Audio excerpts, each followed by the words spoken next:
Welcome to Drinking Bros, presented by GhostBed.com. Yeah, baby. Wake up. Wake up. It's go time. Drinking Bros Sports Tailgate Legend Show. I'm Eric Tansey, Joe Puhawk sitting over here. We're tailgating live at Instill Distilling Company. Where's Puhawk? The fuck are you talking about? Puhawk had to work today. You just said Joe Puhawk sitting over there. Just call me Puhawk? Oh, shit. I did call you Joe Puhawk. I did. Boston Fucking Joe. Phil Tansey Well, I over just got here. off the phone with him. He's not cooking today, but Chef Ashley is. She's making something over there for tailgates. But yes, today we are live. We are waiting for sports to reopen and tailgate. Obviously, here in North Carolina, we're still shut down, but we've got some big shit coming in May. Real big shit coming, doing some UFC fights, flying to Dallas, flying to Austin. We've got a busy month next month. This month, we're trying to take it easy. So we're back at Instill Distilling Company, makers of the finest rums in North America, available in Florida and North Carolina. So if you're in those markets, search out those guys. Huge supporters of Drinking Bros. Drinking Bros Maine, rest in peace. Rest in power. Rest in power. If you don't know, They got zucked. They got zucked. Get zucked. Get zucked. Fuck Zuckerberg. I'm really upset about that, to be honest with you. I've been in Drinking Bros Maine since, I think it's been 8 years. So the thing is, though, I think it seems bad on the surface at first, but it re-solidifies the cult following and the hardcore fan base that Drinking Bros has.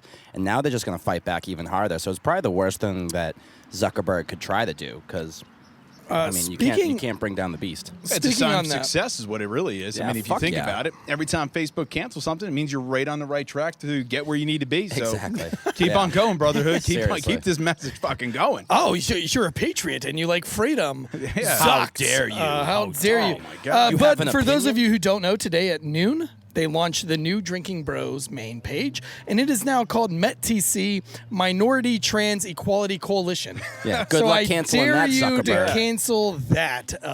You better just give that a goddamn thumbs up. Because if you don't follow the Minority Trans Equality Coalition, you're an asshole. Yeah, it's a straight racist. You if I've are ever seen it. racist. Yeah, done deal. Yep, you Done are the official definition of the word cunt. Yeah, then you're going to be canceled from Facebook, period. Can't even have a personal page, right? You can't. I'm just No, waiting just done deal. for barefacers.com to get canceled. That is BAREfacers.com. Actually, because you guys are a dog trainer, and I'm going to introduce you here in just a second. I know I'm an asshole and I haven't introduced you yet, but that's the way I always do these shows. But because you guys are dog trainers, I wore my Raw Dog Your Air shirt. Raw Dog Your Air. Raw Dog meaning you're not wearing a condom or a face mask, Thanks. breathing your air. And that's one of our sponsors, barefacers.com, paying for today. Also sponsoring today's show and our guest, BlueLine K9. Give yourself an introduction, baby. Oh, thank you very much, everybody. I'm so happy to be here. BlueLine K9 is all about you and every day, so it's happy to be here. My name is Michael J. Solar, CEO and founder of the company. That's the best way I can do it. Dude, that what was are you about to fucking sell me? legit. I mean, honestly, I think I can almost be the high driving, flying, limousine driving, dog training. Let's just go into this, man. I'm all about it today. Shit, what is in that I am- mojito? It's fantastic. I'm going to say it's probably from the Instill Distilling Company that's making these fantastic drinks for me to enjoy today. Oh my so gosh. I'm really pumped up to be here because this is I believe, the perfect crowd. As a veteran myself from the United States Marine Corps, retired police, canine handler, and trainer, now I'm having the opportunity to get in front of the real crowd, the real people that pump the United States forward with education and not just the bullshit mainstream stuff. So I'm really pumped to be here today. Fuck yeah, dude. We're pumped to have you here. I mean, when you guys reached out to us, we were super stoked. We were like, well, this is going to be different. We've never had a legend like this before, but you guys you're in Maryland? We are located northern Baltimore area as well. Now here in Raleigh, North Carolina. We're opening a location in Garner. So I'm really pumped up about that because it's going to be able to really help out the community here in North Carolina. And we're also looking for more locations the United States, throughout the U.S. You guys have the coolest wrap trucks, the coolest jerseys. We see you guys all over town. Yeah, it's fantastic. So it was exciting to be able to talk to you guys and find out that you're veteran-owned and operated, that you guys are all police handlers, dog handlers, that you train dogs to bite, you train dogs not to bite. I don't think there's a better trained animal in the world than a police canine. Yeah, it's well, I'm going to have to agree, disagree, and maybe go in between. It's a really one of those cool subjects because when we get into training dogs, it's all about the psychology end of it. But I really want to talk about, real quick before we get into dog training stuff, Yeah, you let's mentioned go. our camo. So our camos, what's awesome about our camouflage is, one, it's an homage back to the military and law enforcement because it's a light blue. So for all the North Carolina fans, it's actually the same saw that, the Tar Heel Carolina color, blue. right? It's that Okay. Tar Heel blue. Okay. But really neat about it is, and this one's going to blow your fucking minds. Ready? Okay. There's dogs in the pattern. No I shit. just noticed that when I shit. looked up at it right That's there. right. So everybody likes to say camouflage. I see the It dogs. blends in. But Mike, why would you come out with a blue? It can't blend in. Hey, brother, I put your dog right there in the camo. Yeah, he did. Little I'm looking Easter at egg, one of the they call it. shirts. You see my eyes. I'm Yeah. focused on one of these shirts behind you. There's a fucking dog in the camouflage. Yeah, there's I like it. Literally all different breeds within the camouflage to show that we are 100% inclusive. We don't just pick certain breeds and work with certain dogs. You're not doggist? No, we're not doggist. No, I'm all inclusive, Doodles and Labradoodles and Scuba Doodles and any kind of dog that you can come up with, brother, we are going to work with. We're going to educate the handlers to keep those dogs in their home and get them highly trained. So going back to the question you actually asked about the law enforcement, sort of what you implied, right? Yeah. So our police canines and our handlers are probably some of the top in the world. They really have to be on top of their game. But now in the civilian world, with the huge push since COVID, now our handlers, our civilian handlers, are getting really educated out there. They're getting into new sports such as scent work, barn dogs, and all these different things. So, we're going to put it in there. Civilian dogs are really starting to step up their game into highly trained. I do the Highland Games every year, which as soon as the Highland Games reopen, we're definitely tailgating for that. And the Highland Games are the Scottish games. They do like the tabor toss. They do all sorts of fucking things. But one of my favorite things to watch is the sheepdogs. They actually. The pole vaulters will be out there pole vaulting. The track guys will be out there running. And they have a fucking dog in the middle of the infield. They have like a whole trail set up, and it goes right through the infield, right in between all the pole vaulters and the high jumpers and the tabor tossers and all the Scottish Highland games. And they have these dogs, and they got the whistles, and they're whistling the dogs. The dogs are nipping the sheep, and they're herding the sheep through this whole trail. And it's one of the coolest things to actually watch. And pole vaulting is fun to watch.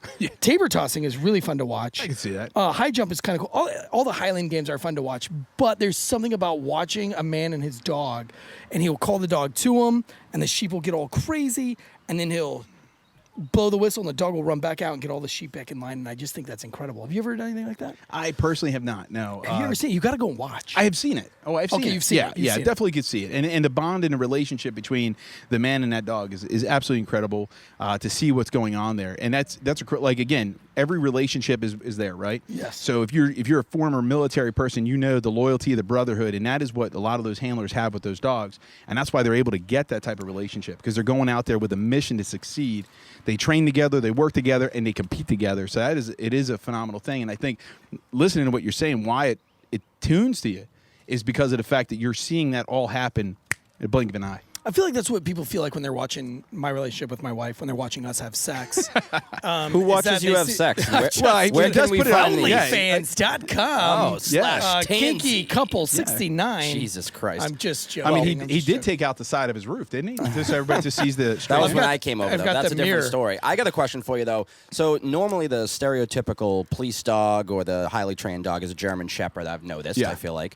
But you talk about you're open to all different breeds, all Absolutely. inclusive on all the doggos out there. So why is it that I've noticed, and it seems like the German Shepherds are sort of the go-to, and how do they differ from other dogs when you're trying to train them? So it's versatility, right? So it's when you're looking at your German Shepherds, actually the Shepherd's actually been dying off as the number one breeder pick. You're going more towards the Belgian Malinois for physical capabilities, less health issues, things like that. But the reason stereotypically the dog was picked is because it's one of the only dogs capable of doing multiple tasks. So it's very easy to train, physically capable of doing multiple tasks. So it saves Big as fuck. Yeah, I mean it saves money if you really think about it. So if you have a dog that can track, do patrol at work, which is protecting a handler and apprehending criminals, as well as finding explosives and/or CDS, your narcotics, right? So then when you switch your dogs, there's health issues, there's different points. But we actually have the honor of working with a nonprofit organization called Throwaway Dogs that team up rescue dogs. They get them trained, and they team them up with law enforcement agencies that actually can't afford. So you train canines. rescues too? Are they harder to train because they're No, rescues? no. A rescue is just as good as any other dog out there. When you really think about it, the hard part is finding the drive that's going to get them in the workload. But Throwaway Dogs is a great organization doing that. And like I said, I had the honor of working with them.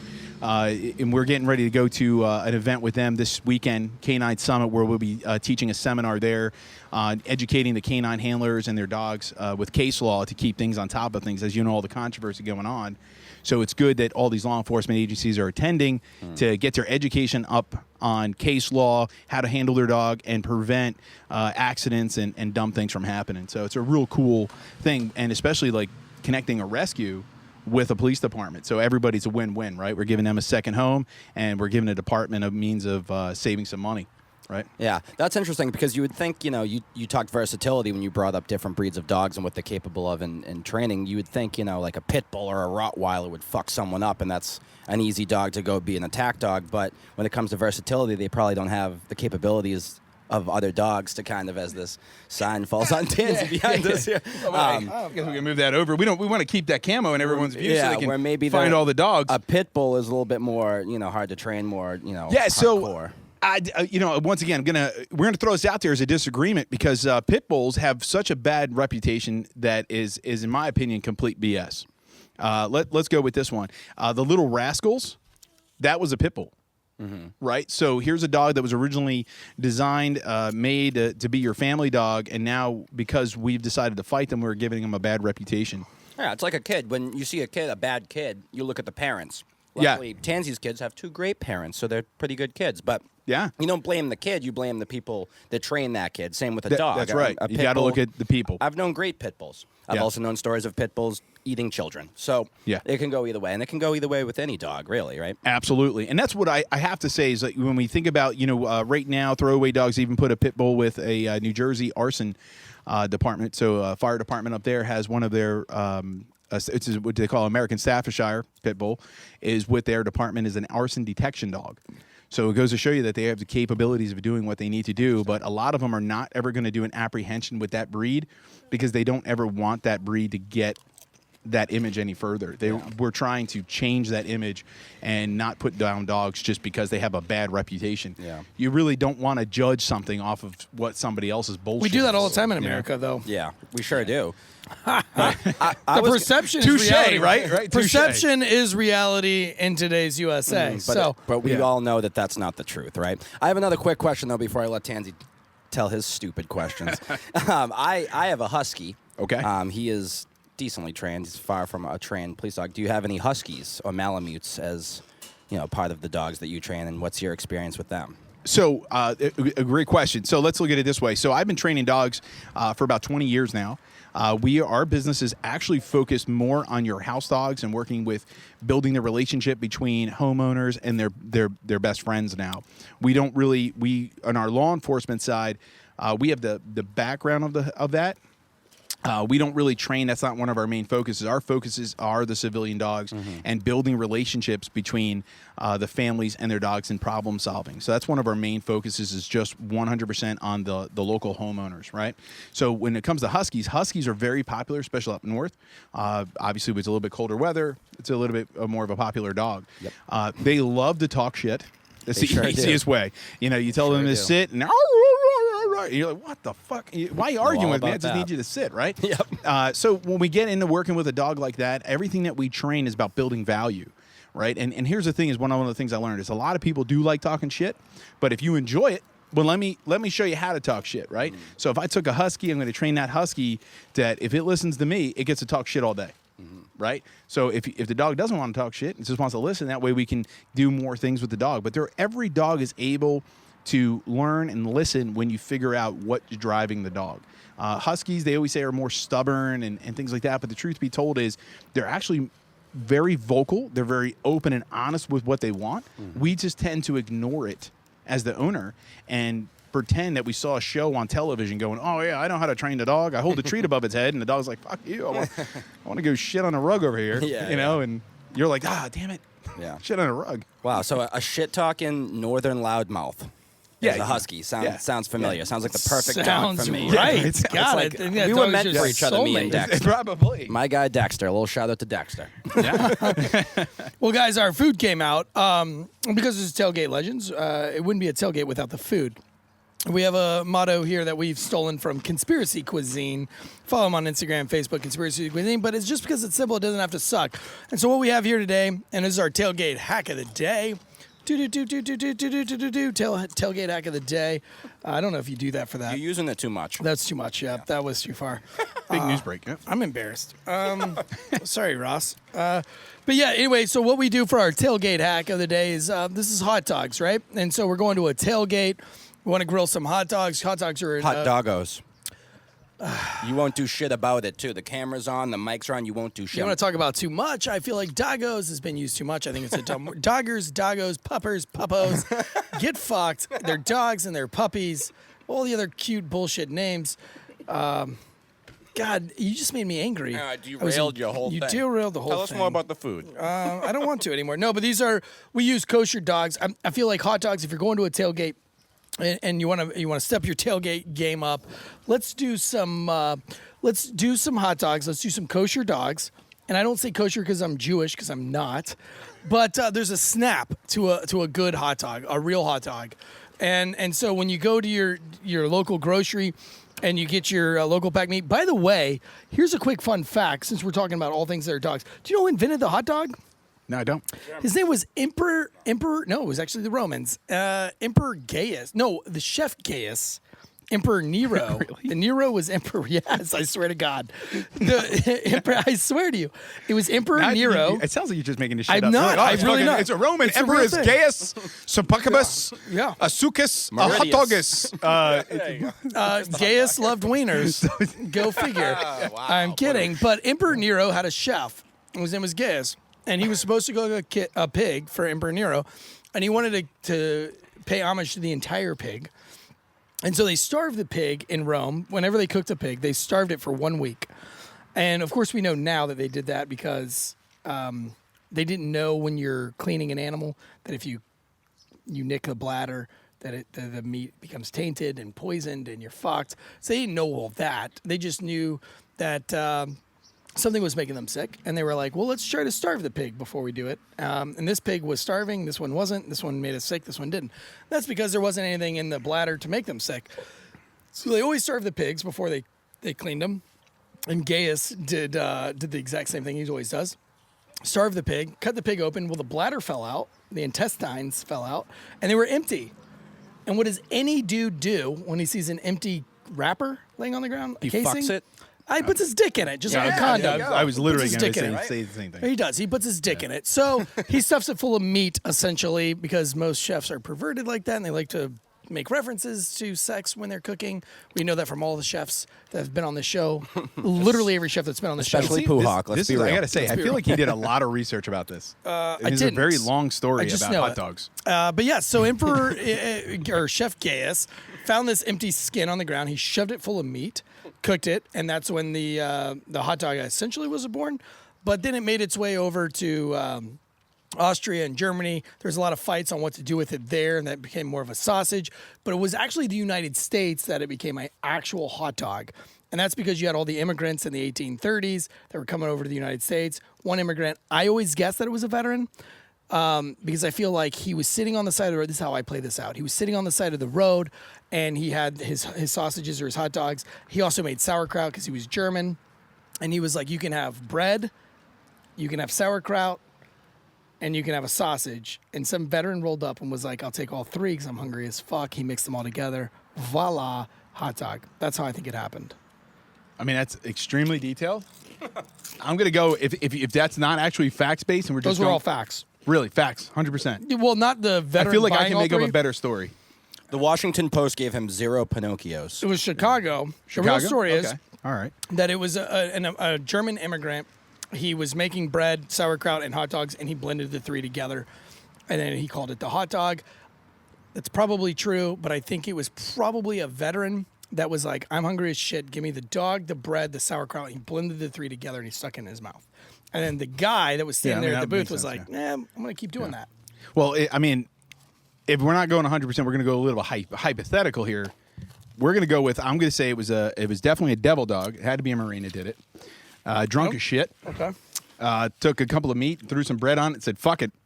I'm eating this thing. Yep. Then somebody, what are you doing? Well, that's fucking hot and it feels like a dog. Hot dog. Yeah. Call it a day. I would say that that's probably a true story, except there wasn't crayons on the hot dog. Oh, man. Well, the only thing is, when the Marine Corps was founded in a bar. Yep. So, I mean, with the story, it's just going to go straight into the Marine Corps had to do it. We can go with that. For our hot dog today, we're keeping up with the old-fashioned snappy, the real casing, because if you buy the ballparks, if you buy the bullshit hot dogs, you're not going to get that snap because you're not going to get a real casing, that real intestine casing, which is what we have here today. When you taste that hot dog, you'll know the difference. We've stepped it up a little bit. We call this the California dog. We had coleslaw, cheddar cheese, a Clausen pickle, yellow mustard, not Dijon, but just regular yellow mustard, and a really good hot dog on a potato roll. Very inexpensive, very easy to do at a tailgate, and it steps your tailgate up a little bit. Give that hot dog a try. Let me know what you think. Could you train this dog? Oh, my God. I love it. Put that in your mouth a little slower. We got to get a slow motion. We got to get a Tansy, slow-mo taking it down, right? Yeah, I mean, all that shit that's on his face still. We won't tell him about it. We'll let him keep that there for a little bit, especially from the cameras. That's why I always have a napkin rolled up into a ball ready. I love to talk about hot dogs because my favorite athlete is Joey Chestnut. That's a real fucking athlete. I mean, he is, and he doesn't only do hot dogs. He does several different, like pizza and all these different things. He did Big Macs. Ugh, could you imagine? How many Big Macs could He you broke eat? the record. How long, does he have to eat them? Like 20 minutes? I forgot what he did. You have to YouTube it. But that was what he did in the offseason this last year. He wanted to break the and I'm pretty sure he eats only lettuce to help expand his stomach. I want to say it was 23,000 calories Jesus. in one thing. I mean, could you imagine? He must have some awesome toilets. He must invest in toilets and toilet paper. I hope he gets sponsored by toilets. Yeah, well, Hello Tushy. Did you like that hot dog? Try it. It's pretty good, man. It's pretty good. I got to say, you got everything comboed, and you got all the flavors in your mouth. Woo. You can't ask for anything more than that, Add right? a little hot sauce to it. You mentioned kosher, and you mentioned Jewish. Yep. And I don't know if you are. Tansy said he wasn't. I do know someone who is Jewish, and that's Julian Edelman. And he just announced his retirement yesterday, I believe, which is a very sad moment for Patriots fans like me out there everywhere. But he was always a Patriot, once a Patriot, always a Patriot, never left like our buddy Tom did. He had a heartfelt, long sort of message on Instagram that he put out there. And I don't know if you sports. I know Tansy doesn't, so I might be by myself on this one, but that's okay. He's had a great career. It was a little cut short with some injuries and stuff. He also got to play with the greatest quarterback of all time, the greatest coach of all time. But I think he's a Hall of Famer. I think the debate starts with some of these guys once you retire. Is this guy a Hall of Famer? He holds some records. He has the most postseason touchdown receptions. And I think he's only second to Jerry Rice when it comes to yards in the postseason, which if you're second to only Jerry Rice, you have to be considered, especially if you have a long, great career like Edelman did. And he also has the greatest catch in Super Bowl history against the Falcons. Shout out to Ross. That's his favorite Super Bowl, 28-3 when they were up, and Patriots came back and ripped the hearts of millions of Atlanta people right out in front of everyone. So, a little shout out to Julian Edelman, a great Patriot, arguably the greatest. Where did Patriot Julian wide receiver of Edelman all come time. from? Is this another one of Bill Belichick's just kind of grab bag guys where he saw something different, or do you think he was destined to be? Well, his dad had these balls, and in those balls was sperm. Jesus Christ. That's where he comes from. No, well, where he comes from actually is they're apart in age. They didn't grow up together, but he grew up a neighborhood across from where Tom Brady grew up. And he also, speaking of Jerry Rice, brought Jerry Rice's daughter to prom. So Really? I don't want to get too graphic here because I'm sure they were young and everything, but I'm sure everyone was consenting. Willing to take a wild guess that Edelman banged Jerry Rice's daughter. So there's always that. But he did. He came from Kent State, where he played quarterback. Okay. He was a 7th-round draft pick, came out of nowhere. And, he was on the team with Wes Welker, and he was kind of just a punt returner and kind of a, didn't get special teams guy, basically. Yeah. But he filled in on defense when he needed to. He was a true Patriot. And once they got rid of Welker because he was doing too much coke, Edelman stepped right in and became, I think, a better version than Wes Welker ever was. So, him and Brady were boys till the very end, and the end has finally come for Julian, which is crazy to think that Brady outlasted Julian Edelman. He's still going. Edelman's calling it quits, but he is Brady's a true still trucking. True Belichick player to plucked out of obscurity, basically 7th round pick. Kent State. That's where I was quarterback. getting. Yeah. That's where I was getting at. Like Yeah. Bill Belichick is. I went all the way back. Yeah, to you went way conception. back. Oh, way Yeah, back. way Now, back. tying this back into sports, I have a question. We go to a lot of games, Boston Joe and I. There's always a dog walking around outside the park by a civilian handler. Doesn't look to be a police handler. And those dogs are walking up and down the lines. They're walking in and out of people. What is that dog doing? A lot of them are probably EOD dogs looking for explosive devices, things like that. It's not. It typically is done by a lot of security companies now. The expense of keeping dogs when the police departments and things like that are really expensive. So a lot of times they hire security companies that are privately funded. That's why you're not seeing the people in uniform. A lot of times they're in plain clothes, but they're looking to keep everybody safe and everybody taken care of. They're not looking for narcotics or anything. They're typically looking for explosives to make sure everybody's going to be fine during the games. I heard that they have dogs that can sniff out COVID. Is this true? I mean, I've read stuff. How the fuck can a dog sniff out the flu? Yeah. Yeah, I'm not going to get. That one's going to be a mind fuck, in my opinion. You don't know how that works. There's a lot of things that go into scent detection. A lot of times the dogs are looking for something what's different or what's missing, and that's how a lot of them are going into the place. How you're getting in them, it's like bed bugs. When you're teaching the dogs to look for bed bugs, you first get the bed bugs. You're teaching the dog to find the odor. When dogs are really skilled, right? Like for you and I, we smell in the food. We just smell the totality of the food. Your dog is smelling 0.225 millionths of the fucking odor, right? So you go in there and you order a pizza. You're like, oh yeah, it's a good fucking pizza. Your dog's sitting there smelling the yeast, the cheese, the everything that's putting together in there. And then if you eliminate one, all right, and you hide the one element, they're going to go and look for that element. Interesting. So it's a neat little thing to go They're into. the ultimate sommelier. Yeah, Yeah, you right. can't touch it when it comes into those things. And a lot of times I always tell everybody, when you let your dog outside and they stretch their head up in the air, they're trying to smell what all the crickets ate last night as the crickets fart, because they're able to smell so much and do so many things in a matter of a millisecond compared to us, right? So when we're teaching these dogs, the handlers are putting in a lot of time making sure the dogs are proofed and ready, so we don't make a bad call and we trust our dogs into doing those things. So it's a really a phenomenal way of just getting in there and trusting them. It's cool like that way. Is it true that dogs are colorblind? Yeah, they have grayscale vision. Okay. So they're like Stevie Wonder. They lie about it and can actually see shapes and shit. I like to call it the I Love Lucy show, right? Where you watch the show, you definitely know she's wearing red lipstick and a red dress, but obviously Scales of gray. It's great. Scales of gray, right? The best part I think I like telling everybody with their dog, and I guarantee anybody right now that's ever played fetch with their dog has experienced this when they threw the ball and their dog goes running over it like 17 times. And they're like, God, what the fuck, man? It's right there, right? And you get all pissed off. Dog ADD. Yeah, what happens is dogs don't rely on their eyesight. They rely on their nose. So what they're doing is what they call a cone effect, and they're running to the end of the cone and realizing the odor is not there anymore, and they spin back until they find it. That's why when they find it, that's a good boy. You got that motherfucker, right? You gotta get pumped up because in their mind, they just hunted that sumbitch down. Mm-hmm. Right? That threw the ball. I got to catch that sumbitch. And they're going out there hunting for it. And that's one of the neat things about it. So everybody's actually gotten to experience how good a dog's nose is when you look past of what you're missing with the eyes. Yeah, see, I always thought my dog was just half retarded, and I was like, he's the worst dog ever. He's walking by the ball and didn't even see it. Didn't even see it, But yeah. to circle back on the my husky, right? A lot of little kids see him, and he's like, oh, it looks like a wolf. Yeah. Is that ever considered to train wolves? I actually, the first person I ever apprenticed under trained the wolves in the movie White Fang. Oh, cool. Yeah, so, I mean, every animal is trainable. It's just the point of getting into psychology of them, figuring out what's driving them, and then repeating the habits enough. So the main trick to remember, it takes 30 days to create, 60 days to enforce, 90 days to embed.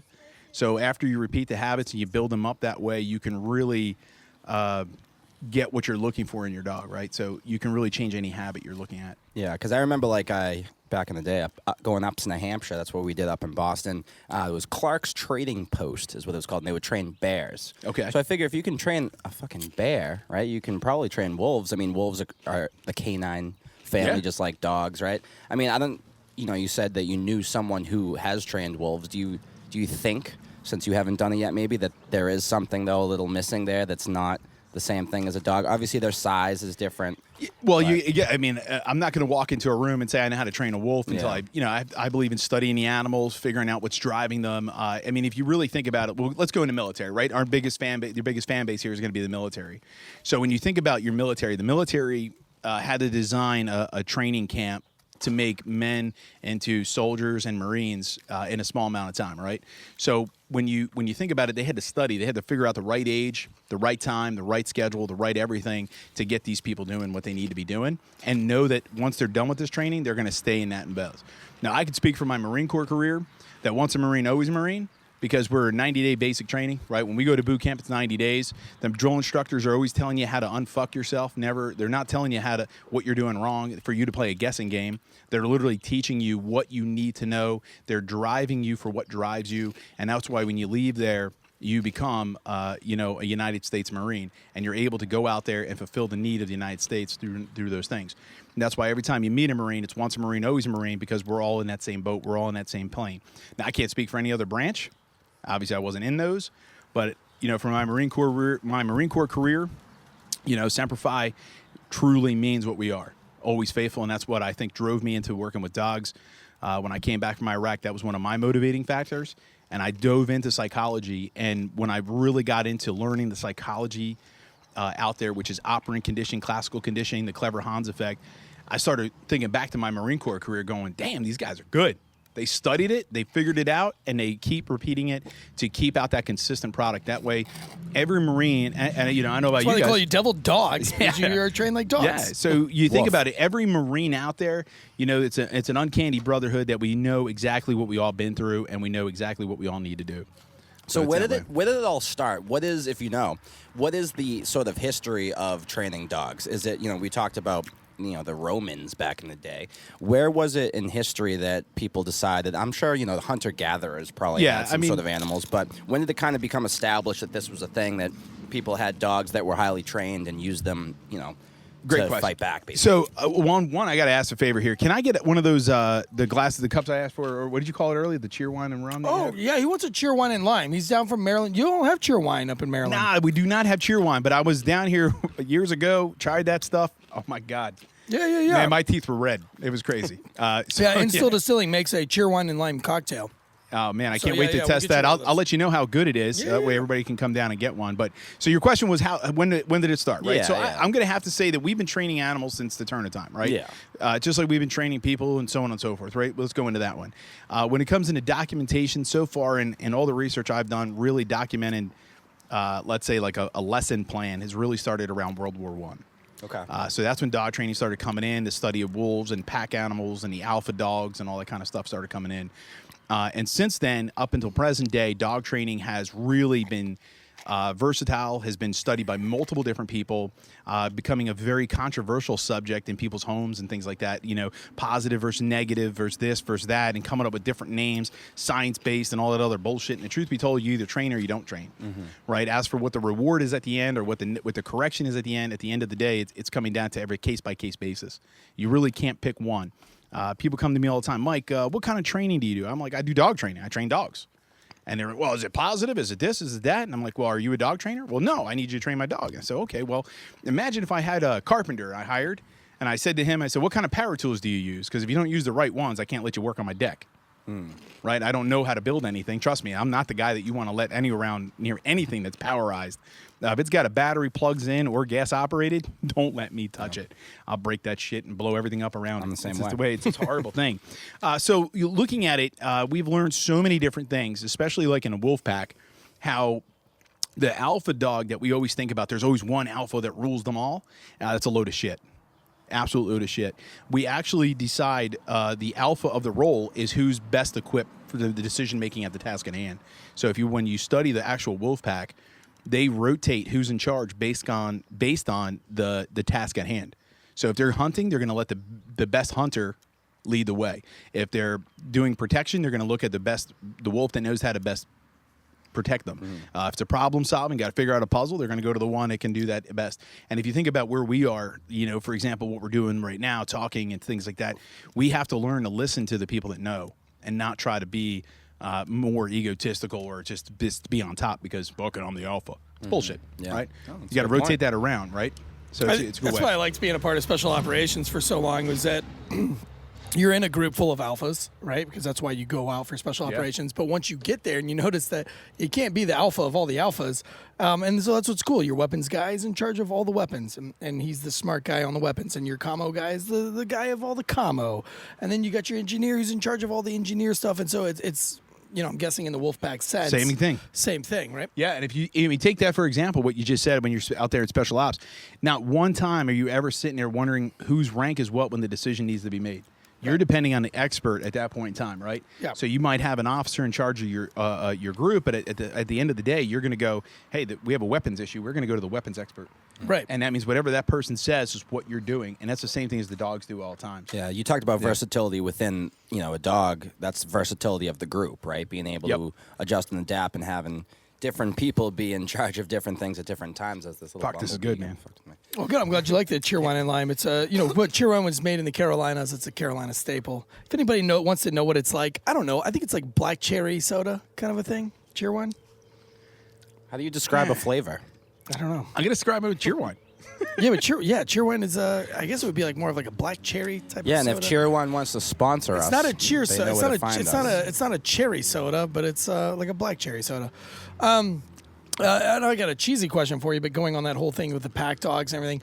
Togo. Did you see the movie Togo on Disney? I did. I watched it twice. I thought it was a great movie. Don't know anything about training dogs or how that's supposed to work. More of a Balto guy, but that's okay. Of course you would be. You would be. Yeah, okay. You're also into cuckolds, so that's fun.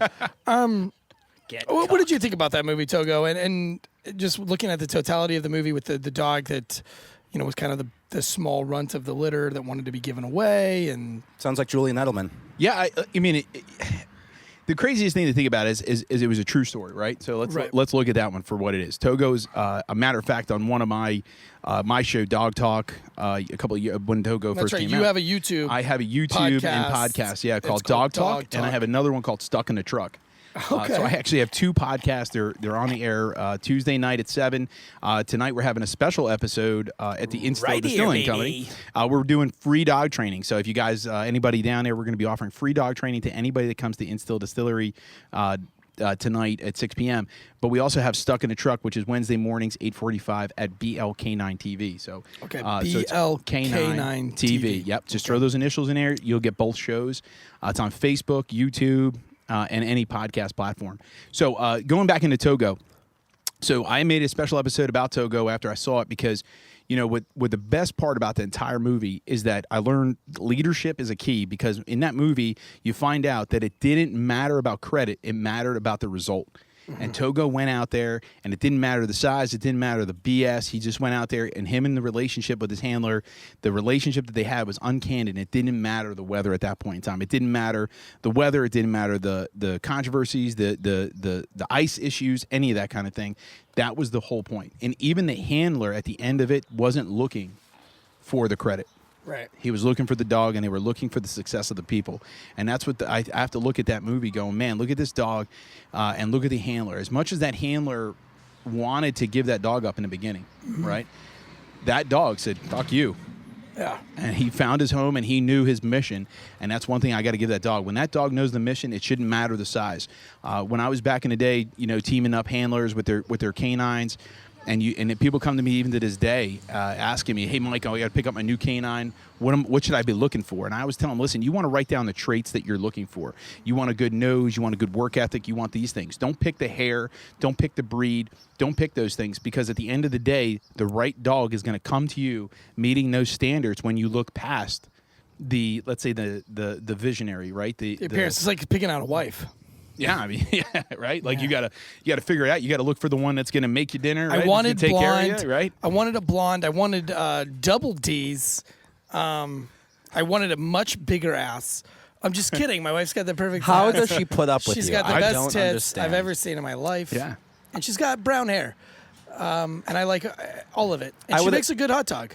I would assume that you just have like a huge hog to make her happy, but I've seen it, and it's not the case. So I don't know what the hell, like, It's not the size of the dog. It's the handler. it's not the. Oh, wow. there it is. I got to give it to him for that. That wasn't bad. No. That's No, that's what she does. He makes her laugh. That's all it does. Look, takes. she's See, over look there, at she's she's over there laughing. giggling. That's all it takes. And she's Now so I cute with know. all that coleslaw falling out of her mouth. Then coleslaw. Oh boy. So with dog handling, and you see there's on TV. There's theatrics, right? Oh, yeah. Obviously. When you watch some of these shows, Caesar Milan, I knew and some you of were the gonna say dog Caesar whisper Milan. stuff. Yeah, we got to. Well, right? it's always the prep work. That's the guy that you got to go to at any time when you were being interviewed. Well, Everybody. he brings got him in up. trouble, Caesar Milan. He got charged with animal cruelty. Something about pigs, though. Well, I think when you're on. on top, everybody's going to find Yeah, you're something done. that you're doing that they absolutely. want to bring you down, because that's what people do in this world. They want to find who has the biggest building, and they want to tear it down to make their building bigger. Well, yeah, it's a sign of success, Zuckerberg. right? It's a sign of success. So if you have the more haters you have, Yes. the more popular you are. So fuck them. Yeah, what if you're not successful and still everybody hates you, like Boston Joe over there? Maybe you're just really an asshole. Just Maybe kick really me while suck. I'm down, But you fucking do you asshole. watch? Do you watch any of those shows? Do you follow any of those shows? I watched them for a little while. No, I stopped because the show just turned into such BS. Yeah. When you're watching a lot of television, they present the problem, give you the solution, and show you the end result within 60 seconds. Really, I mean, that's how long. You think about a half-hour show, you're only watching about 12 minutes of actually show and 20 minutes of commercial space.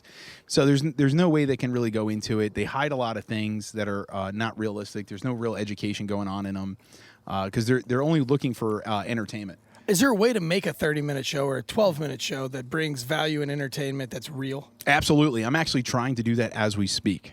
Okay. I'm dead serious. So when I came up with Dog Talk, the intent of me doing the show was to bring education and camaraderie in the industry to get more people involved with knowledge, true knowledge of dogs and everything in the industry. So instead of hating and competing and doing all those things, I'm looking for somebody that will help me sponsor and take me on a road to build a camaraderie and allow all the different people in the industry to share their education to help everybody out there with dogs. So that's one of my. So you're doing the opposite of tearing somebody else's building down. You're actually trying to trying to show build. other people their building. Like, hey, Yeah. look how big this building Yeah, is I that mean- this guy built in this town, and look at this in this town, and look at this in this area. Yeah. And we can learn from each of those. I respect Yeah. that. I mean, it's not very often that you find people.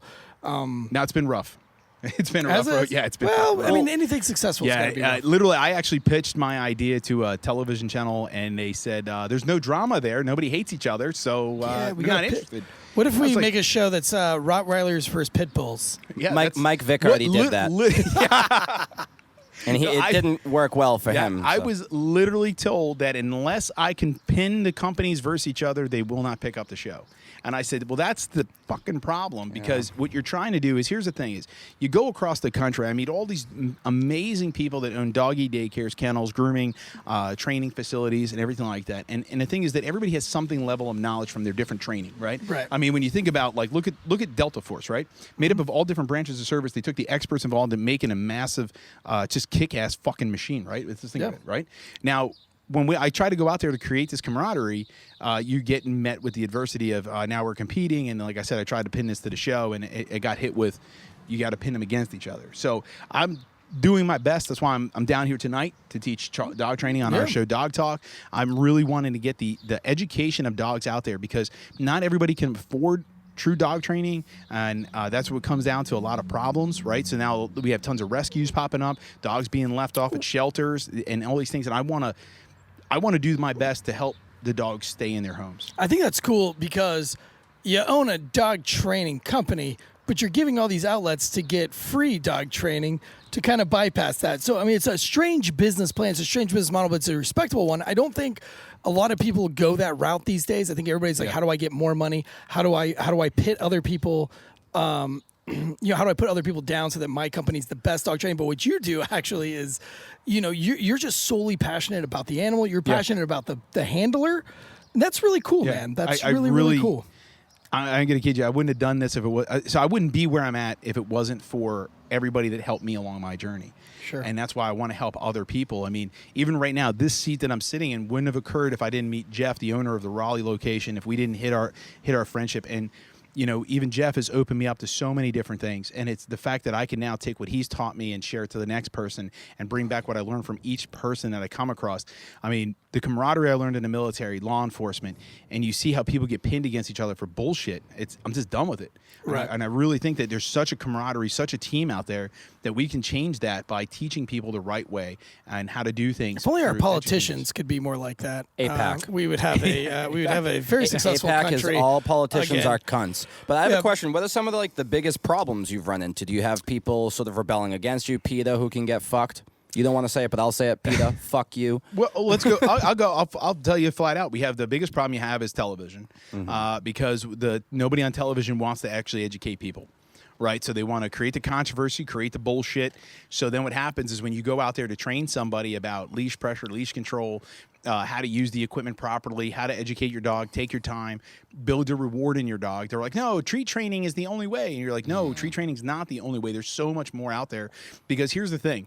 As a chunky dude myself, I can honestly tell you that I love pepperoni pizza. I'd do anything in the world for a pepperoni pizza. Anything? All right. Well, there's limitations, but I will tell you this right now. I won't cut the fucking grass. So, I won't. There are some limitations. So, as much as I love pepperoni pizza, my wife is going to sit there and tell you that she cuts the grass. Shit. Fuck, man, I ain't touching that shit. I literally got a fine when I first bought my first house. I got a fine from the city telling me I didn't cut the grass. I said, they're like, you don't cut that shit? I was like, I ain't Dude, touching listen, that I stuff. woke up. I came in last night. like- My wife was reading books to my children. It was 7:30 at night, and she said, "Honey, would you like to read one of these books to the kids?" And I said, "No, I have to go mow the lawn." She said, "It's 7:30." I went out in the fucking garage. I've got 2 acres. Yeah. I pulled the lawnmower out, and I Humble started brag. fucking mowing. I'm not reading any books. Yeah. To 6-year-olds and But that's 3-year-olds. because you can't read. Yeah, I was going to say. Well, Yeah. whatever.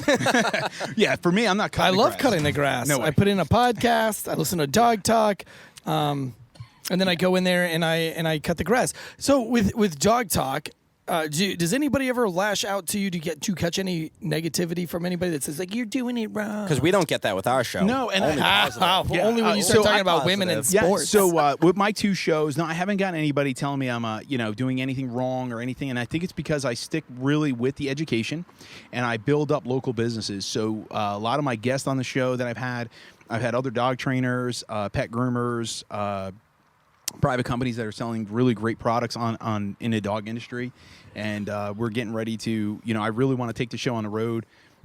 But I need some sponsorship, need some help. It's a little costly, and that's really what I'm looking for, some help on that one to get it out there and get our message out there as we build local BlueLine K9 training centers and get out there and build out this dog talk to help other industries and kennels and stuff like that. So, no, I personally haven't been hit with the stuff on social media. Yeah. But in life, I get hit with it all the time. I get arguments everywhere I go. Matter of fact, we were just at the Home and Garden show, right? And a person immediately comes up, "Oh, I know dog training." You're like, "What?" Okay. So she's like, "What kind of methods?" And they start arguing with you with your methods. And A Karen. Yeah. Well, it was a guy. So I believe Oh. that down here they call it a Kyle. Is it Yes. called a No, Kyle? no, that's not what we No, call it him. is called a Kyle No, or a it's called a Chad. Kyle. No, A no, Kyle no. or a Chad. He's called a cuck. It's called. That's what yeah, we call we him. call him a cuck. Just a straight A cuck. cuck. Yep. A Yeah, cuck. Hey, I'm he learning loves to watch so his wife much. get fucked. No. That's what yeah. So anyway, proceed with your story. There's levels of cuckold too. We can talk about that later. Oh, I have to learn so much while I'm on my journey down I'll here. teach ya. Oh my god! I've But I think that's everywhere in life. Like, if you're a baseball coach and you're a batting coach, of course you're going to have different techniques and you're going to shit on the other batting coach and you're going to think that you're the best batter in the world. But I think that, when you look at your company, when you look at your social media, when you look at your following, like I said, we ride around town here. We see you guys everywhere. yeah. We see your truck all up and down. Matter of fact, I was doing sales in Angier, North Carolina a couple days ago. Saw the truck cruise by me, the old BlueLine K9 camouflage mobile. So, obviously you guys, I don't see any other dog handlers shit out there. Like Yeah, I see we're you guys. definitely out there. We actually have the Dog Talk RV now, Oh, shit. which is a giant Coachman. Can we go tailgating in it?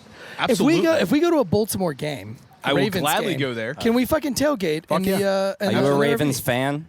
I'm actually a Giants fan. Oh, even Oh, worse. cool. Even worse. Fuck both those teams. I'm from a small town called Richfield Park, New Jersey. And then hung out in the Hoboken area. What then, brought you to Maryland or Baltimore? That's where I started my police career. Okay, so Yeah, you were- so when I was you at definitely need more cops in Baltimore. yeah.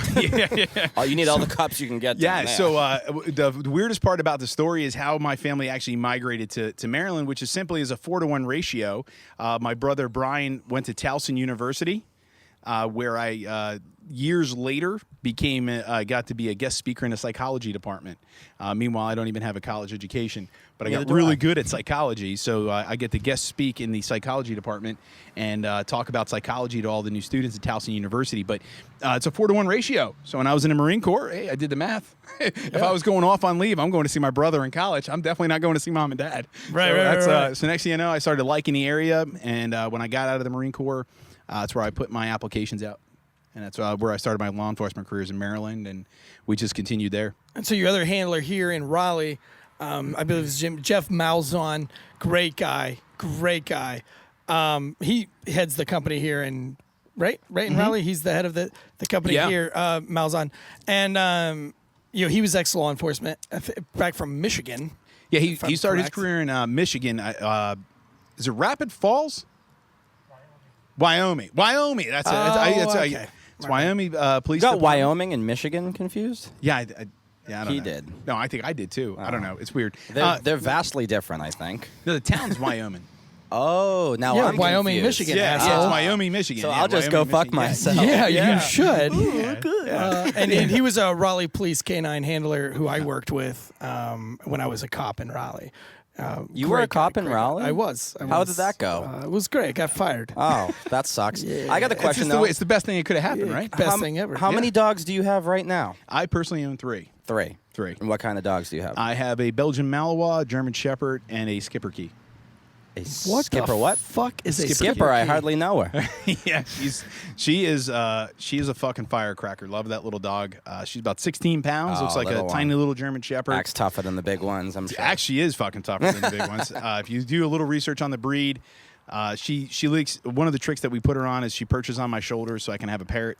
Nobody wanted to let me have a bird. Do you ever so- dye its hair to make it look like a parrot? Nah, man, should. she's all black. That would She's be a cool. little Wow. badass, and I rescued her. It was really cool. So one of my at the time when she came in to rescue, I couldn't take her at the time. Just with the way the company was going, I didn't have enough time to dedicate to the dog, and it was killing me, literally killing me. I fell in love with this dog. I was like, oh my God, this dog has the right personality, everything that matches me. She's fucking crazy. She's high drive. She's everything I always wanted in a small dog. And a person I was training, her name's Alicia, she wound up adopting a dog for me, or adopting a dog in home. And I always let her know, man, if I just had the time, I would take that dog off your hands. And once my schedule sort of opened up, she turned to me and she goes, hey, do you want to take her in? I was like, fuck yeah. I took her in, and she's been one of the best dogs I ever trained, because I always wanted a little dog. Especially I had 9 Belgian Malinois, 4 German Shepherds. I had so many big dogs, and luckily I've been blessed with having BlueLine K9 and training literally hundreds of dogs a year. So I get to work with every breed, every person across the board. I mean, we've trained dogs that with behavioral issues where, one of the biggest things that come to us all the time is when people tell the owners that their dog needs to be put down and we're their last hope. And it's always been one of the things about us where I'm like, we can't do that last hope bullshit. And I think that comes back from my military time and even my law enforcement time of saying, you just can't give up on these dogs. You can always train something new. You can get the control you need. You can bring the balance to the dog. There's no reason to give up. When you see all these, which is great because it's a big Drinking Bros thing, never give up. That was what Drinking Bros was founded on, is that we were just simply tired of veterans committing suicide. No veteran should ever drink alone. That's where it started 8 years ago. Zuckerberg has a problem with that. That's sad. You see a lot of service dogs out and about. I think it's a great thing, and I think that there's a lot of argument. There's a lot of contention. Yeah, I was about to say, this is actually more controversial than the Cesar Millan question. It is. It is. There is a lot of controversial. I think as a whole, you pit somebody with a dog. If they need to be around the dog, do we really need the government to get in the way and say that this is a proper dog? Never. So technically the government isn't involved. Okay. So this is where the problem comes into play. The problem is the government is not involved in any which way to create the standard that allows the what we need. And I argue that I like the fact that if a dog does bite somebody in public, which happens very rarely with these service dogs, at least you don't hear about it a lot. I mean, the insurance, the responsibility is on the dog owner. Why is that? Why are we contending against that? Like, who gives a fuck? It's like you drive your car not getting inspected, like in Florida. They don't inspect cars, but if you wreck your car because your tires were bowled, well, then you get a ticket. Yeah. For well, your the problem is that you have is a lack of education again. That's why with BlueLine K9 is one of my biggest things is teaching everybody what we need to know, how to educate your dog, how to educate yourself, stay on top of the rules, regulations, so you can prevent bullshit problems. When it comes into service dogs, therapy dogs, emotional support dogs, people are going on eBay, buying a vest, throwing it on their dog, and calling it a day. They're not actually doing the training that's necessary. But rather than force the masses, because those few assholes go on eBay and buy fake ones, instead of forcing the masses. Well, no, it's not even that they're enforcing it. That's the problem. They're not enforcing it. They're leaving it to the private companies. Unless they get bits. Yeah. Then the enforcement comes down, right? On the owner, which I'm fine with. Yeah, I'm think fine with that. I think because I feel like my father, he's got a dog. He's never been an animal person. Yeah. He's always been somewhat of an asshole his whole life. He finally finds this dog. It's a blue healer. Okay. And the guy's obsessed with it. He loves it more than my grandkids. He loves it more than me. He does. It's obnoxious. How are you gonna? Never mind. Well, you don't even have a dad, so you wouldn't understand. Exactly. Dad's What the fuck feelings. is this? And so you have all these issues, and but you know what? Like, that is his emotional support dog. That dog would never bite anybody. He doesn't take it around with a vest. He doesn't even own a vest for it and everything, because he's like, but I tell my dad, you should get that thing a vest so that you don't have to leave it in your car while you're going to Walmart. That's where even you right now you're on two different subjects, right? So an emotional support dog's not a service dog. Yeah, there's a difference. So a service dog is performing a task. Me. Yeah, a service dog is performing a task that you need the dog for. Okay. So, for example, like we have a lot of veterans that can't hear right. Sure. So what happens is you need a dog that's going to pick up your keys if you drop them and pick things up. If you hear things, they're going to warn you about things that you might be coming from.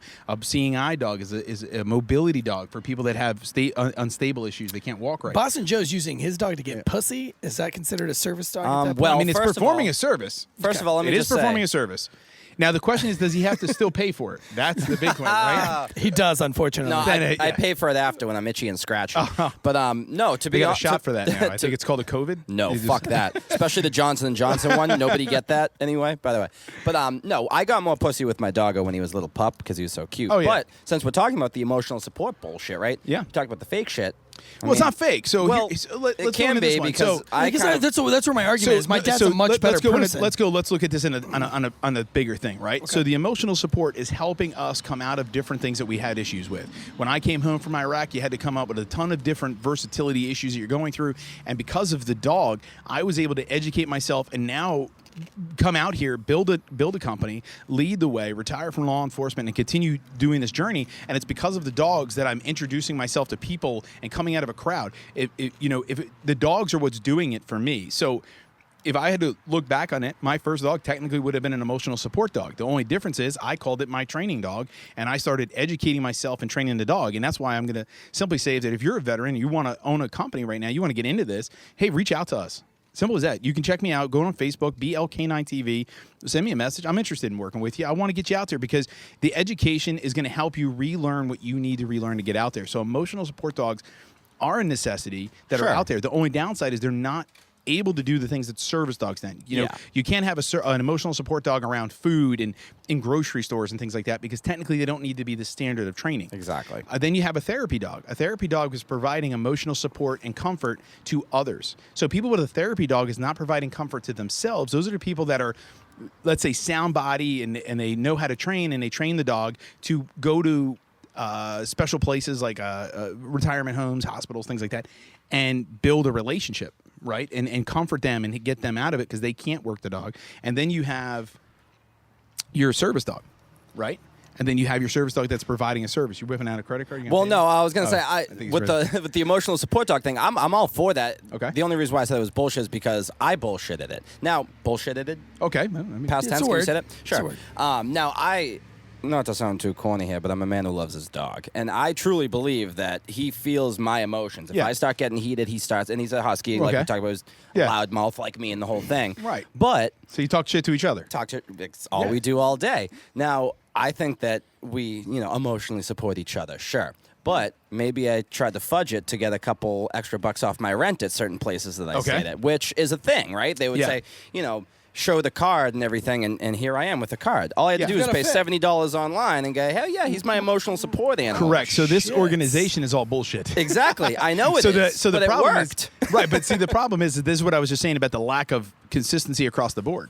The organizations that are sitting there, hey, you send me $50 and I'll send you a fucking certificate. Exactly. Hey, listen. If you want a certificate, you go to buy a fucking computer. They're standard. All you have to do is type the damn shit out. True, that too. I mean, that's what it comes down to. You don't need a certificate. Anybody, I'm certified. Certified means what? You're backed by who? So the question is, when you look at that card, right? Essentially, you can say fucking backed by Sesame Street at the end of the day. It doesn't matter because if the person wants to believe it, they believe it. Yeah. You're still going to be liable for the dog. Saved me like $3,000. So I'm whatever. sure of it. But that's why you got to find the dog training companies that are willing to back you and create a standard that you can hold to, just like we do in law enforcement. We hold a standard to our dogs, and the military is the same. We hold a standard to the dogs. The dogs have to perform a task. If they don't, then they are not able to do the job.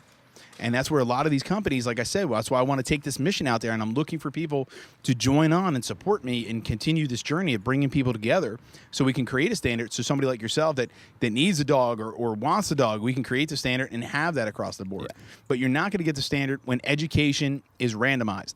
You have, I'm a science-based trainer. Okay, motherfucker, what's the science?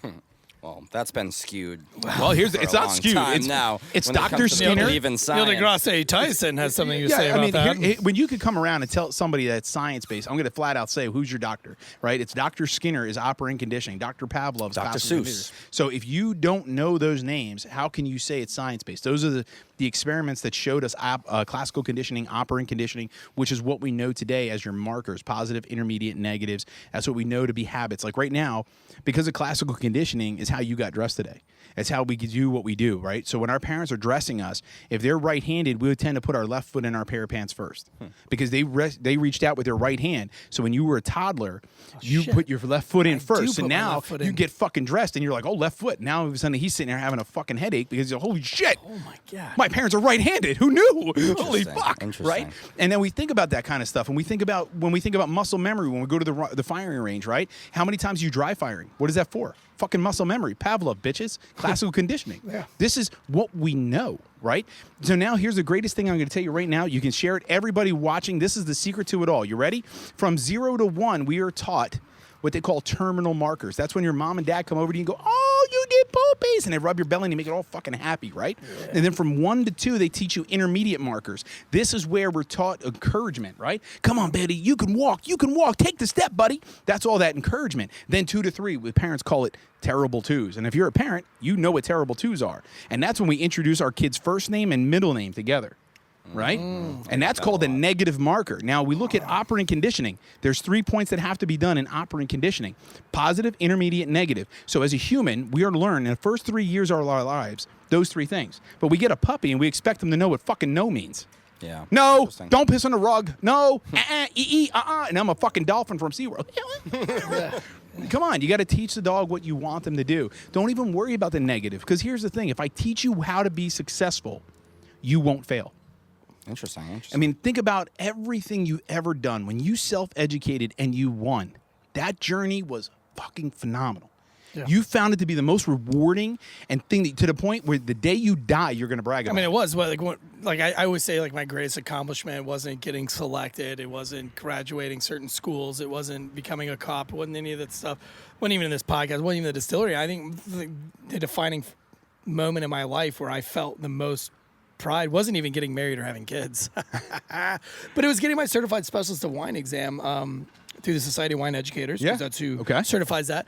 But it was the one thing that I studied for on my own without being in the industry. It had a 70% fail rate, and it was completely outside of my box. And it was something that nobody could help me with because I don't know any other certified specialists of wine. I didn't know anybody else that had been through the test, and I had to study from the get-go. Yeah, the sun just disappeared. It's a quick little. I just fucking lost like 6 pounds sitting here. Yeah, well, that's good. That's what we do here. Is we help you lose weight. Well, you mentioned dolphins. For the record, it took me a while to get this fat, and I worked really hard eating a lot of pizza and not cutting grass. You realize how hard it is to get rid of it, though, right? Yeah. The idea is I don't want to lose any of it. I really worked hard to get it. I did. I worked hard. That's one way to look at it. It's a positive Yeah, spin. it's a positive spin. Positive reinforcement. That's right. I did the reinforcement of pepperoni pizza into my success. I use Pornhub for all my learning. Is that why you have jacked forearms? Yeah, right if you log on to well, I think I was I did given a notice that disservice. his forearms are bigger than his biceps. He They reminded me are. of Popeye. It's the jerk-off muscle right there. Yeah, I thought he just really liked spinach. If you watch the Pornhubs these days or the YouTubes, what I feel like is a huge disservice is my mother did not jerk me off while I was in high school doing homework.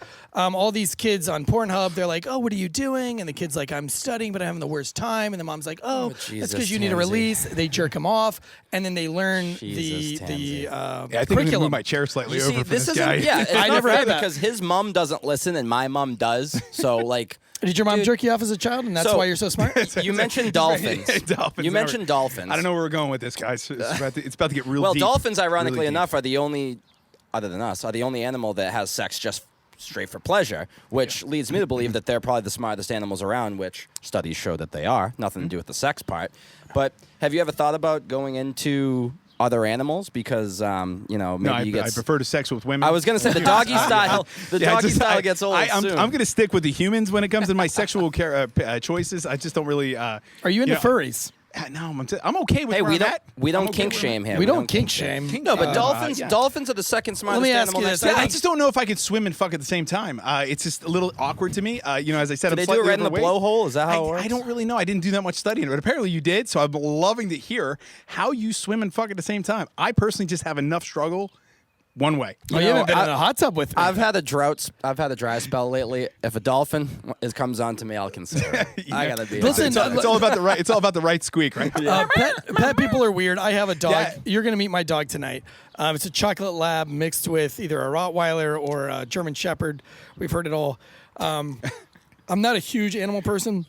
I was raised which is a not warning to care. sign right there. I was Warning raised not to sign. care. Like all my dogs lived outside. They were brought into the garage when it got excessively cold. But when I grew up, the dogs stayed outside. Yeah. 100% of the time, they had dog houses. They weren't in a fence. They didn't have any. There wasn't any rules. And that's dog would come Florida back. for you. The dog would come back fucked up from getting bit by an alligator or something. Fucked up? You would Wow, just that's crazy. you'd throw some peroxide on its face. Do whatever Call you it got to a do. day, yeah. If it had a snake bite in the throat, you just kind of gave it Benadryl, and you hope to God it worked. We never went to the vet as a child ever. That's why I love my dog more than I My love dog you. lived forever, Yeah. though. My lab lived forever. I try to treat my dog this way. We're in a neighborhood that doesn't have a homeowners association. However, one of the neighbors didn't like that my dog was out all the time, even though my dog would never hurt a fly. Anyway, I digress. What did you tell them? Did you tell them get I'm fucked? not a dog. I'm not a pet person. I don't like cats in the house. I don't like any animals. I let my dogs in the house, but I like them to be free outside as much as possible. But there's people that sleep with their dogs. My thing is like, why? Why does your dog got to be in the bed with you? Does the bed got to be in Dexter sleeps in the bed with me. I don't give a Well, fuck. so I gotta go. gross. I'm gonna answer his question because I know I just totally threw it off with the whole sex thing. So the reason why I haven't gone into other animals yet is because my mission building relationships between owners and their dogs is not complete yet. So until I get that mission complete, I don't want to jump off of and go into different animals. When I teach seminars, psychology of it can be utilized across the board. We do discuss prey animals versus predators, so like people that work with horses and things like that. We do discuss it in the psychological points. But my cousins in Puerto Rico, they are horse trainers of Pasofino and things like that. So I do have some level and opportunity to go and work with them.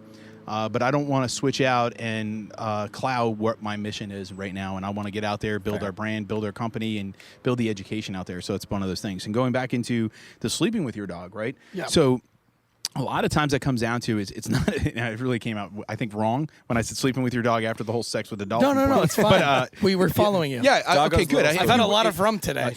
I haven't had enough, so we're gonna. And this stuff is fucking fantastic. But by the way. we have friends, man. Like, and I know that they like. and they cuddle. yeah, they they have the to dog's cuddle. in there all the fucking time, dude. Yeah. Like, fuck So yeah. at the end of the day, disgusts me. it's not. Everyone's why is going to be slightly different. So I'm not going to sit here and judge and No, guess it's- and all you those can't things. shame 'em. We can't shame But 'em. at the end of the day, if you want to sleep with your dog, sleep with your dog. You want to cuddle with your dog. I'm not going to sit there and judge you because a lot of trainers be, you're not allowed to sleep with the dog. You're not allowed to have the dog in your bed. You're not allowed to do this. You're not allowed to do that. Here's the thing: control doesn't come down to what they're allowed to do. Control and obedience is the simple. So let's think of obedience. Obedience is the response to is the instant response of obeying. Obeying is the instant response to a command. Right. So if you think about it, you're when you're in the military and stuff like that, they're giving you the ability of freedoms, but you have to listen to orders, right? So when you think of your dog, if you're saying, hey, I want the dog to sleep in a bed with me, it makes me feel comfortable. Again, going back to your emotional support, your insecurities and building a comfort, right? Yeah. But as long as you can dictate to the dog when they're allowed or not allowed in the bed, you're still in control. Yeah. So as long as you keep control, you are still going to be. I feel like what if they my need to dog, be. my dog loves to watch me have sex, I kick Yeah. him out all the time. But like if my Yeah, kids I mean, aren't home when and you we're put the fucking, peanut butter in your that ass cheek, dog- that's one of the things, That dog right? like clitter clatters down the damn wooden hallway. We have wooden floors, so you can hear him. And it's like we'll start smashing. Kids will be gone. Doors will be open. Dog starts clacking, and he wants to watch. I think it's the creepiest thing in the So world. if the dog licks Get a your little balls, red is that a rocket. threesome? I would never. That's I think that's bestiality, and I it's- think that's illegal in a couple Yeah, states. yeah, so. yeah. I don't think it's we're gay, just trying to straight, get- or But listen, bi. If it's an yeah. animal, it's just it's Hey. just bestiality. It's Hey, just, It's the way it's wrap it going. up. If the Yeah. dog's watching, watching. If the dog is watching, does that mean he's kind of the cuck? is that a cuckold? Yeah, he's Is that a- licking the is red that- rocket. Listen, I can tell you one thing. Does he have a button to push the cheers? You No, should I kick definitely him get one out. of those. Like, I can hear him coming down. You so should I get one of just- those like little red buttons for the dog to push. But they know. Oh, We shit. love the drops. That was We love new. the drops. That's new. Is that something new we got? Yes, it's drops because we have the. It's just the a lot best of rum producer that in the he's had. business. He's drinking a rum Rito over there. Yeah. I can see the salt on the. You son of a bitch, Noel. the fuck is this? You son of a bitch. But my dog would know. He'd be up on the bed, and maybe with a lover or an ex-lover along the way. Once the kissing and mingling starts happening, we didn't even have to say anything. He got right off the bed. He knew. Dude, not mine. Mine's a fucking cuck bitch. He's like, "What you doing over there? What's that position? What's that position? Try something new, homie. It's not working." Yeah, is that what he tells you? What else does he tell Yeah, you? it's like- so your dog tells you how to fuck your wife. Absolutely. I don't. Interesting. Well, he doesn't I like anymore that. because I kick him out of the bedroom. Well, no wonder why he's trying to peek through the windows and he's trying to give you coaching tips. He is. Yeah. Is he fixed? No, I guess that's a Yeah, good question. he is. Are all the trained dogs? Do you prefer fixed dogs, spayed and neutered? Are you a Bob Barker guy? Have your pet spayed or neutered? So I believe that you need to do your own research. I mean, there's certain dogs that truly need to be fixed and immediately. But at the same point in time, it's not an all-inclusive one way or the other. It is another controversial subject. But at the end of the day, you have to look at what you're doing with your dog, right? So if your dog has a hernia or has something wrong with it or things like that, you're probably going to have to get them neutered for their benefit. But when you're sitting there doing the math on, let me fix my dog because he's 6 months old. Well, that's going to hurt their growing abilities. Interesting, They need the testosterone just like we do to get stronger muscles, bones, all these different things. So when you fix the dog too young, you're messing those things up. But at the same point in time, sometimes that is a health issue, or it's something that you have to deal with your living conditions or the scenario that you're in. So I don't really pick one side or the other. I look at it as a case-by-case basis. Even my dogs, I had my German Shepherd had a hernia.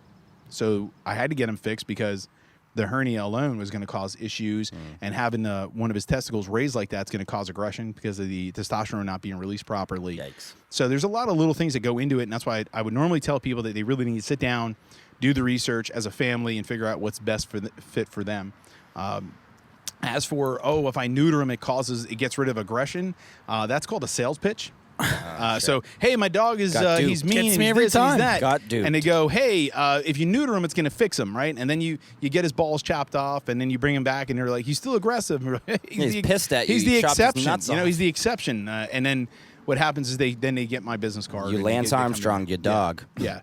So I always tell people like this, just because Lance Armstrong, that's a good one. Because actually I use him as my analogy for this is, He's hey, still aggressive as fuck Yeah, with they're like, one hey, ball. so I neutered the dog. He's still aggressive as fuck. And I'm like, Lance Armstrong won a Tour de France and dated Sheryl Crow. Yeah, he also 7 he also, Tour de France's. but he doped. Let's with be real here. brain cancer, lung cancer, and testicular cancer. And I don't care what the fuck he did. blood doping. Who gives a Well, shit? he also got Sheryl Crow at that time. Yeah, So, Eric Clapton banged Sheryl Crow for a little bit too, which Yeah. again is Tansy's namesake. It is, He was shitting so- on his dad being an asshole. His dad named him after Eric Clapton. You can't get much cooler than that. Let's be fucking real here. Yeah, I mean, that's pretty fucking cool. What songs did Sheryl Crow sing? Doesn't matter. No, Noel, help us out here. I know she had one with Kid Rock. Oh, there's a winding road. Her music sucks.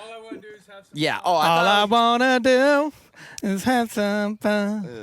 You don't like that? I thought we were gonna Terrible sing. I thought we were music. gonna close every. Well, I was gonna- episode I already out pictured with both sing. of you on surfboards going through the water, enjoying he the whole surfs. time. I hate the ocean. But I thought we could do where my dog's at, sort of a DMX. DMX, baby. We might have to blur out some of the words that he says. You know which is funny? Where my dog's at?